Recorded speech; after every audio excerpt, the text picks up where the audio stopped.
Welcome back to the 1834 Restoration House channel. This is episode number 6, and we're sitting here on the table for a good reason. I wanted to talk to you guys a little bit about the channel. When we bought the house a year and a half ago, we thought it would be nice to film it and put it up on YouTube and share it with anybody who might be interested.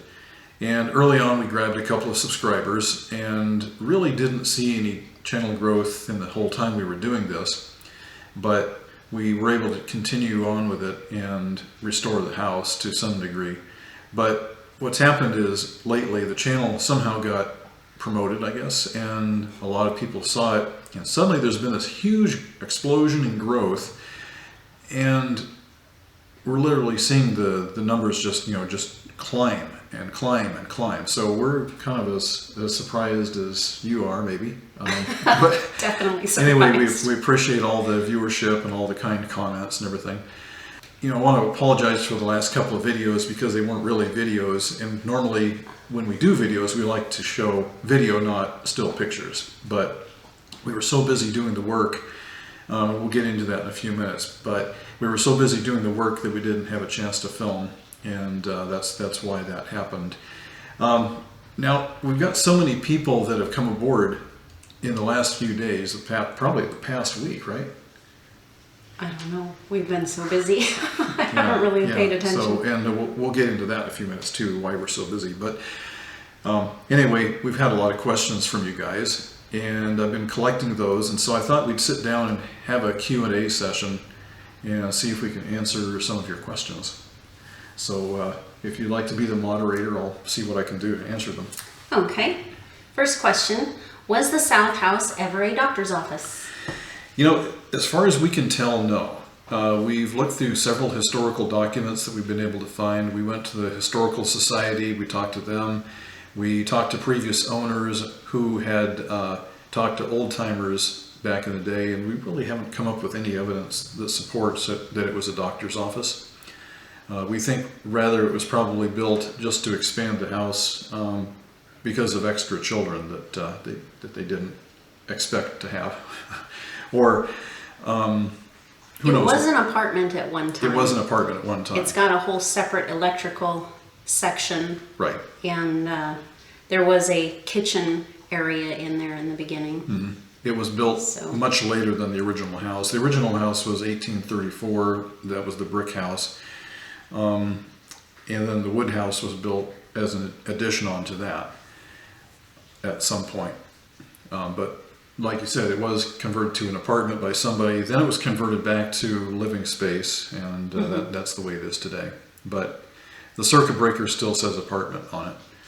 But there's really no trace of apartment left there. It's just space. Yeah. But who knows what else it's been. That's true. Along the route. That's true. It's a long time. It could be any number of things. I mean, we used it as an office. We also used it as a wood shop. We did. And it smelled so good in there when we were cutting wood. You walk in there and just this pine and oak aroma. Yeah. Yes, it was beautiful. Yeah. Do you have pocket doors? Do you have pocket doors? I wish I could say yes, but sadly there are no pocket doors in the walls. We peeked inside and it's just a big empty cavity between two sets of stud walls. The fact that there is an empty cavity there with two sets of stud walls makes me think that probably there was pocket doors at one time, but sadly they're gone. And we talked to a former owner, probably about 2 owners back, 30, 40 years ago when they were there. They said they looked inside and saw the same thing. So sadly, no pocket doors. That's not to say that they weren't there. Right. Not to say that they couldn't be added. Right. But no, there's no pocket doors. I would love to add some because I think that would be beautiful. Yes. Okay, what is the most overwhelming part you've done so far? I would have to say hands down it would be the dining room floor. The floor, not the basement? No, not the basement. Okay. Because the basement, you go down whenever you feel like it and you chip out mortar and you put mortar in, and then when you get tired you quit. You come back another time. I like the fact I didn't have to keep seeing it. Yeah, you can always walk away from it too. Right. But no, the floor was different because we actually had the floor open to the basement. So we'd get any dampness that was down there would come up into the house. Spiders saw it as an open invitation to have a party. And just, having cold air coming up from there in the winter is really not very fun. So we were under a time crunch to get this done, and there was so much work to do. But, we didn't know what we were getting into until we opened it up. Because we thought, okay, we'll take the boards off, we'll make some adjustments and then put it back together. But we found so many problems in the floor as we got it open. And the cement under there. Yeah. We didn't know that was there, so that especially took an extra week to get that leveled out. Right. That was where the brick wall originally was. When they cut that open to add the bay window there, they just basically hacked a hole in it and then did some kind of weird concrete thing at the transition where the rocks were to kind of stabilize that. So we ended up having to bust that out and level it down and then refill it so it was flat. So just between the time pressure of getting it done before winter and the fact that there were so many pieces and parts that had to all come together, it was a very difficult job. Was the attic ever used for any purpose besides storage?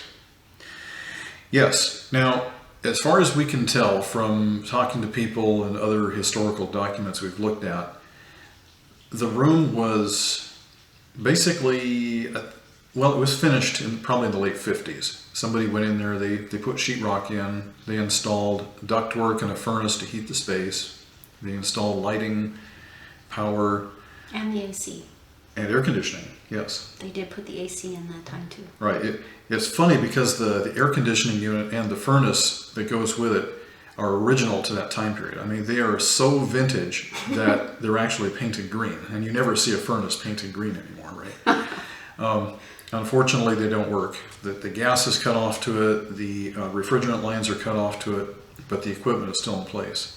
So I suppose if somebody had the gumption to do so, they could probably get it hooked back up, maybe make some repairs and put the thing back in service. There are storage bins all around the perimeter of the attic. There are 2 closets, and there's a space which is built above the staircase that has a kind of a railing on it. So talking to people who had either lived there or were familiar with the house, they tell us that back in those days, the owner of the house used to put on puppet shows and plays for the neighborhood kids. So the kids would come up and they would do arts and crafts, and then they would do these performances from up above. And so all the drawers apparently were full of sock puppets and craft paper, scissors, and who knows what. So I guess it was quite the place for the kids back in the day. And we also were told that kids would come over and slide down the hill in the winter when the snow came along. So they would bring their sleds and their toboggans and whatever. So that's the only purpose that we know that it was ever used for other than storage. Are the 2 sides of the house connected? Yeah, they are. There's a connection at the bottom floor between the 2, right off the kitchen. And there's also a connection upstairs in the main hallway. It goes through a door which punches through the brick wall and continues on down the hallway. So the 2 are connected at both levels. There is a commenter who says, you must have more money than you know what to do with. What's your response? Yeah, right. Definitely not. I wish that was the case, but no. The houses in the market we live in are fairly reasonably priced. The reason is that the taxes in our state are really high, and so the value of real estate is, over time has been kind of held artificially low compared to the rest of the country. So historic houses can be had for not too much money. But as far as restoration goes, we research this stuff very carefully. And before we do anything, we try to find out, okay, what did they do back in the day? How did they do it? What materials did they use? And so we try to take a more organic approach to it that way, finding out what they did, and then instead of going down to Lowe's or Home Depot and paying full retail prices for things, we're going to go looking for the raw materials. So in the case of the basement, for example, instead of going down and buying a whole bunch of sacked mortar, we go to a sand and gravel outfit, and we order a big pile of sand. They come, they truck it in, they dump it on the driveway, and we haul it down to the basement. The lime, we can get the lime in bulk, so we mix our own. We mix our own mortar by using sand and water and lime. Mm-hmm. It cost almost nothing. I mean, the price to do that was just unbelievably low compared to buying sacked mortar. The same thing with the wood. So we don't buy our wood from Lowe's or Home Depot. We actually go to a sawmill. We buy the rough cut lumber, and we bring it back and we run it through our wood shop, and we'll plane it, we'll joint it, we'll route it, and we make our own boards. And in some cases, they're probably equivalent to what you can buy in the lumber yard, except maybe a better grade. But I think they're prettier. I think they're prettier, yeah. And so much of the old lumber that was used was of a different dimension. So yeah. A 2x4 in those days was literally 2 inches by 4 inches, and they weren't sanded, they weren't planed. I mean, they were rough. So we can replicate that, and we did that on our dining room floor. We bought big pieces of rough cut oak, and we ran it through the tools and machinery, and step by step by step, we ended up with floorboards. And it cost us so much less to do that it was almost enough to pay for the tools. Yeah. Yeah. So we saved thousands doing it ourselves. Yep. Which was wonderful. Right, and it made it possible to do more work in the future this way. Yeah. So that's how we do things. We keep the cost low by doing that. Another note on the research is that we look for more than one method, more than one type of person, and then we discuss it and go over how we should do it and what we liked best about each one. And then it takes us quite a while to do our research, so sometimes a couple months. And as you can imagine, we don't have much of a life outside of the restoration. We have wonderful, amazing neighbors, so we have gotten to spend a lot of time with them in the evenings, which is great because there's not much light in the house. But it does take a lot of effort and a lot of work to do the research ahead of time. And one of the things we found is that the best information comes from the Europeans, oddly enough. Yes. Because they're still doing a lot of the things that we do. They're still doing masonry work. They're still doing old time woodwork. Here in America, we've gotten away from that for the most part.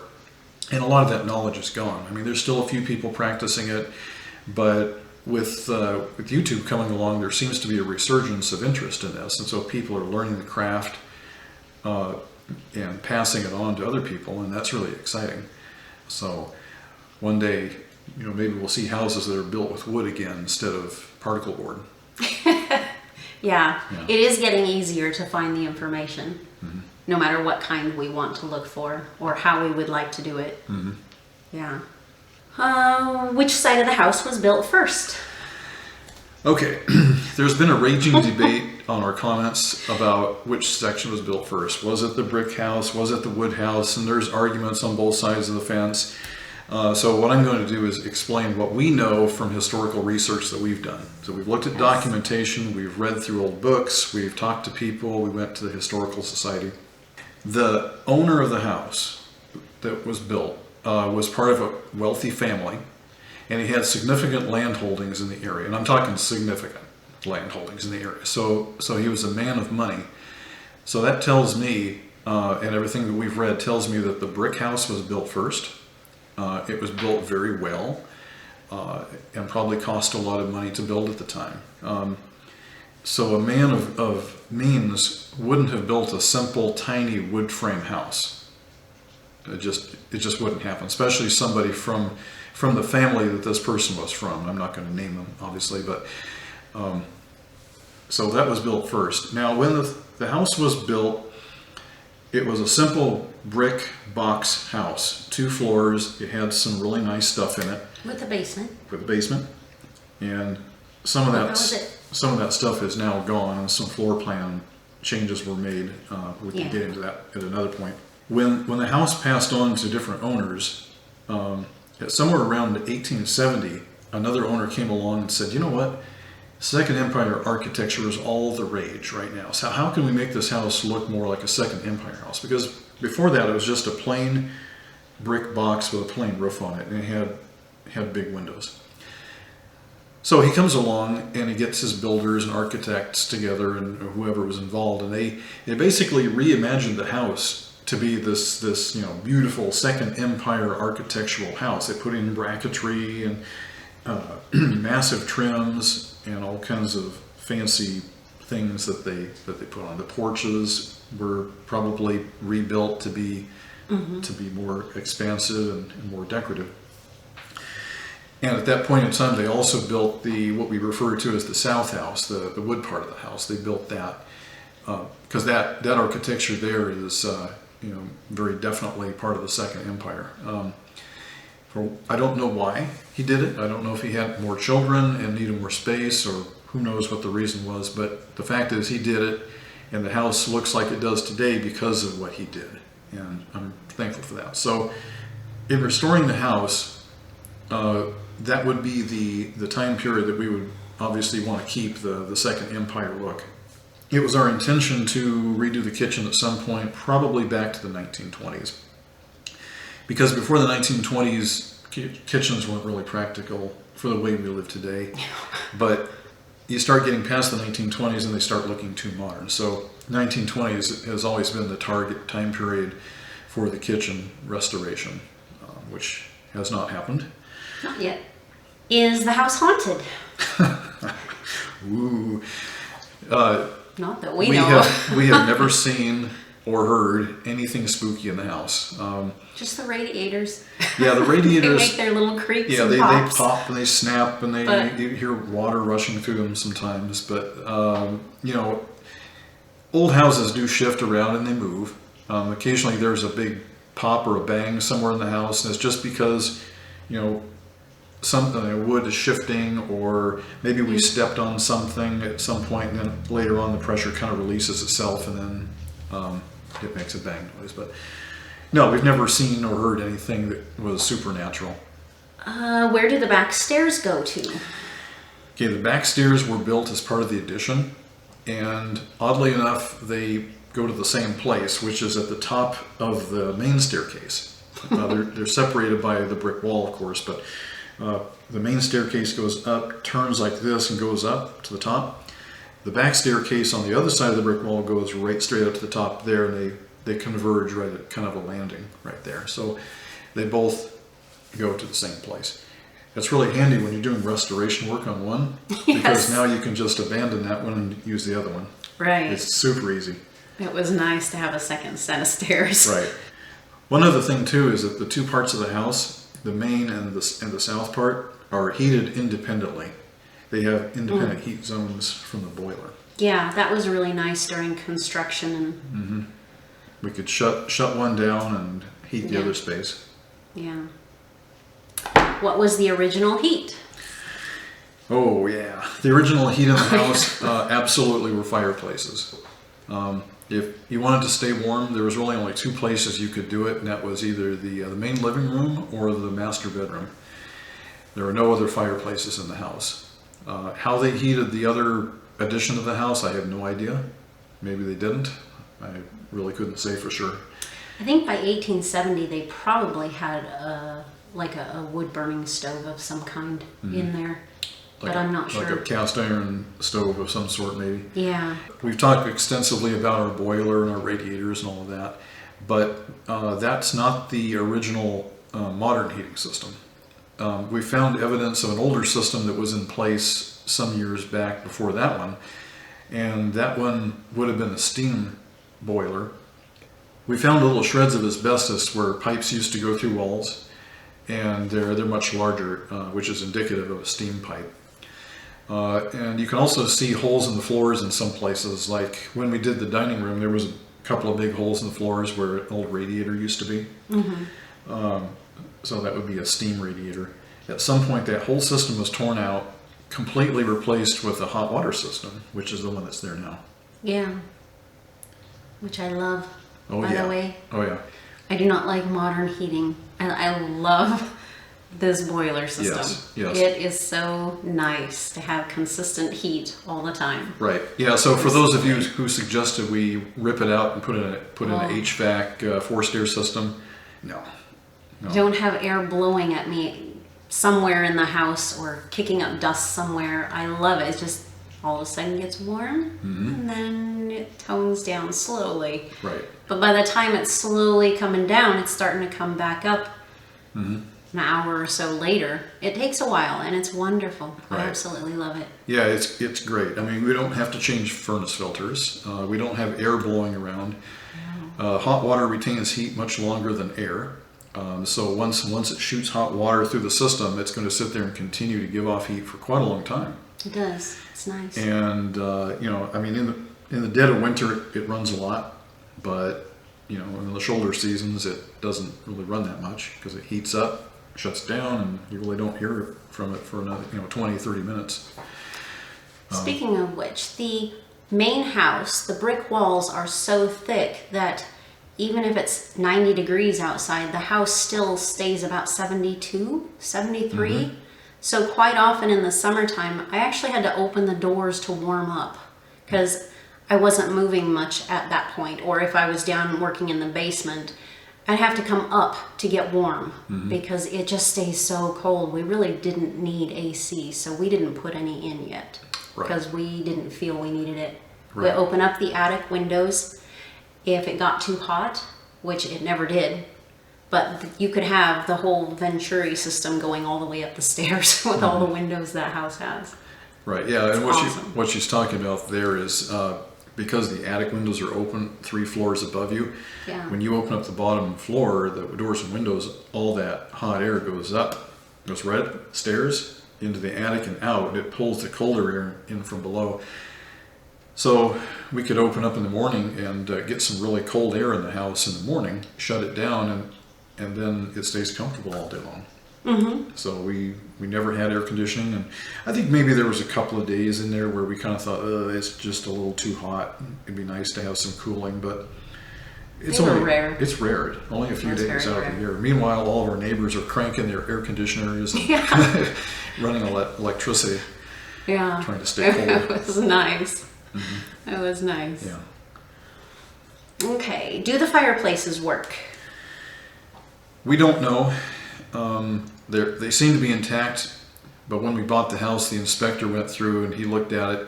He recommended that we don't use the fireplaces, but if we want to, that we would have to put some kind of a flexible, stainless steel flexible duct in there as a liner to keep the, I guess, the gases and fumes from getting to the brick, because he was concerned that the gases would seep through the bricks and get in the house, I guess.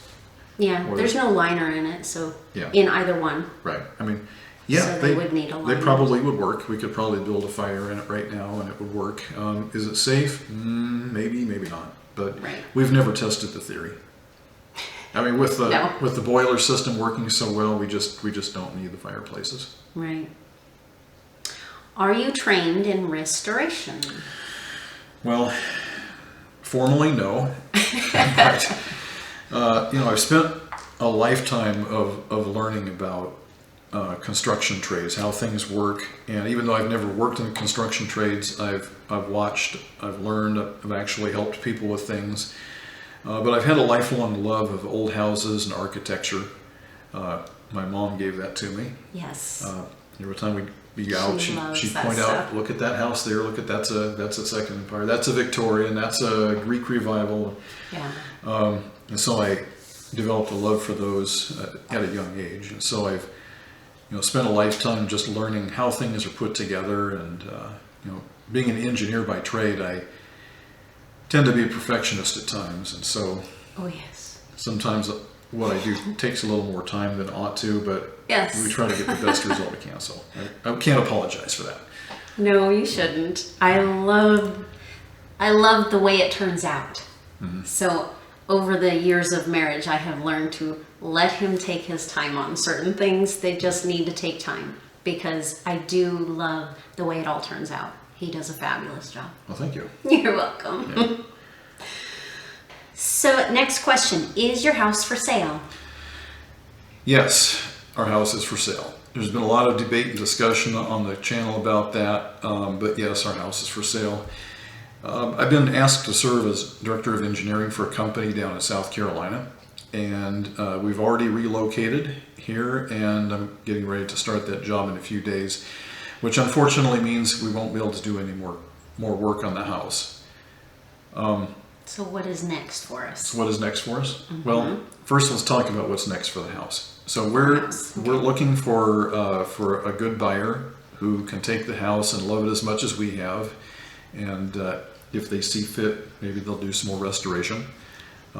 We certainly hope that they don't go in and paint the walls gray and do, nasty things that some people are doing to houses these days. We don't want to see that. So what is next for us? I'll be working here in South Carolina, and we'll be getting to know the area, and hopefully in about a year of renting, we'll be able to buy a house. So as far as the channel goes, we're not really saying that this is done.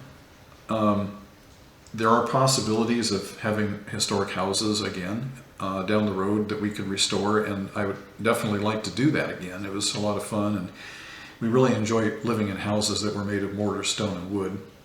What do you guys think? I mean, what would you like to see on this channel? If we keep this moving, what can we do for you to make it interesting? There are historic sites around the state. There are historic houses around the state. What would you guys like to see? Tell us in the comments. Yeah, we have about a year before we buy a house, so Right. we'll see what we can. As soon as we sell our beloved Second Empire house, then we'll start looking for another beloved house that we can buy. I'm gonna miss that house so much. It was so good, yeah. It was good, and the whole experience of living there and getting to know people in the area and everything. So, Yeah. But- I loved our village and all the neighbors. It was just a fantastic place to live. I loved it so much. yeah. So I guess the next step really is really up to you guys. If you have any suggestions of what Yes. kind of content we can do here in the interim, I'd love to hear your comments. And I really appreciate each and every one of you who's come aboard and subscribed and left comments. We're just Yes. blown away by the comments that you guys have left and all the kind words. Yes. Yeah. Yeah. So what's next? You tell us. Yep, you tell us. So, well, I think we've run out of stuff to talk about here, Yep. unless you can think of So- anything else. Nope. We'll Okay. see you in the next video. Okay, bye folks.